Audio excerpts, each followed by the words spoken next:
26 जनवरी गणतंत्र दिवस पर भाषण।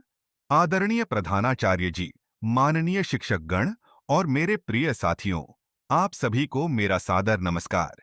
आज हम यहाँ एक ऐतिहासिक और गौरवशाली दिन गणतंत्र दिवस का उत्सव मनाने के लिए एकत्र हुए हैं। सबसे पहले मैं आप सभी को गणतंत्र दिवस की हार्दिक शुभकामनाएं देता हूं।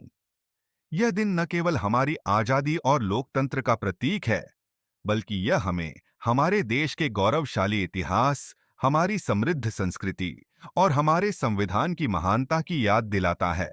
26 जनवरी 1950 का वह ऐतिहासिक दिन, जब हमारे देश का संविधान लागू हुआ, वह केवल एक तारीख नहीं थी, बल्कि यह दिन भारत के लोकतांत्रिक मूल्यों की स्थापना का प्रतीक बना।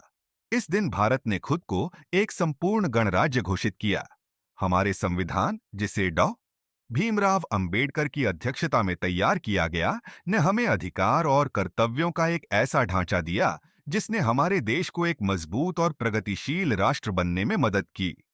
हमारा संविधान केवल एक कानूनी दस्तावेज नहीं है, यह हमारी आजादी, समानता और न्याय के अधिकारों का संरक्षक है। यह हमें धर्मनिरपेक्षता, सामाजिक न्याय और समानता का पाठ पढ़ाता है। यह सुनिश्चित करता है कि हर नागरिक, चाहे वह किसी भी जाति, धर्म या वर्ग से हो, उसे समान अधिकार और सम्मान मिले। साथियों, यह दिन हमें उन अनगिनत स्वतंत्रता सेनानियों और शहीदों की याद दिलाता है, जिन्होंने अपने प्राणों की आहुति देकर हमें यह आजादी दिलाई। भगत सिंह, चंद्रशेखर आजाद, महात्मा गांधी, नेताजी सुभाष चंद्र बोस जैसे वीर सपूतों ने अपने खून पसीने से इस धरती को सींचा। उनका सपना एक ऐसा भारत था जो न केवल स्वतंत्र हो, बल्कि विकास, एकता और अखंडता का उदाहरण भी बने। आज हमें यह सोचने की जरूरत है कि हम उनके सपनों का भारत बनाने के लिए क्या कर रहे हैं। देशभक्ति केवल भाषणों तक सीमित नहीं होनी चाहिए। यह हमारे कर्मों, हमारे प्रयासों और हमारे योगदान में झलकनी चाहिए। तिरंगे की शान बनाए रखना, हर हाल में देश को आगे बढ़ाना, यही हमारी असली देशभक्ति होगी। भारत आज एक उभरती हुई शक्ति है। हमारे वैज्ञानिक, डॉक्टर, इंजीनियर और किसान दिन रात मेहनत कर रहे हैं ताकि हमारा देश हर क्षेत्र में अग्रणी बने। चंद्रयान 3 की सफलता, डिजिटल इंडिया अभियान और मेक इन इंडिया जैसे कार्यक्रम हमारे विकास का प्रमाण है। लेकिन यह सब तभी संभव है जब हम अपनी जिम्मेदारियां निभाएं। साथियों, यह दिन हमें यह भी याद दिलाता है कि हमारे पास केवल अधिकार ही नहीं, बल्कि कर्तव्य भी हैं।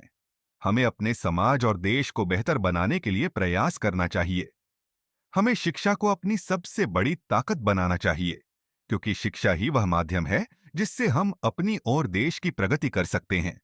यह मत पूछो कि देश ने तुम्हारे लिए क्या किया है, बल्कि यह सोचो कि तुम देश के लिए क्या कर सकते हो।